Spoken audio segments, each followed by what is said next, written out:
and welcome back to another episode of WebTech Tutorial.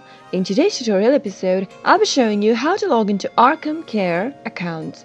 Watch the video till the end to learn how and subscribe to our channel by hitting the subscribe button. Press the bell icon so that YouTube will notify you whenever we post a new video. In order to log into Arkham Care, go to your web browser first and type in Arkham Care employee login and search. As soon as the search results appear, click on this first link and you'll be ended up in the official website. Click on the profile button located at the upper right corner and click on sign in order to log into your account. You can log in with the social account as well, sign in with your Facebook or your Google or even with Twitch. Now on the right hand side, enter your username first, and on the next field, enter your password. Make sure to enter the correct password every time you log into your account for logging in without any kind of a problem. If you want to recheck your password, then click on this eye icon located at the right corner and reveal the password in order to check it. Click on Forgot Password link in order to reset your password when you've forgotten the password and don't remember it at the moment.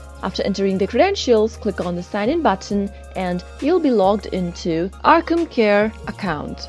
That is how it is done. I hope the tutorial was helpful to you. If it was, go ahead and give it a thumbs up. Feel free to comment down below in the comment box if you have a question or a feedback for us. I'll surely be back with more tutorial episodes. Goodbye till then.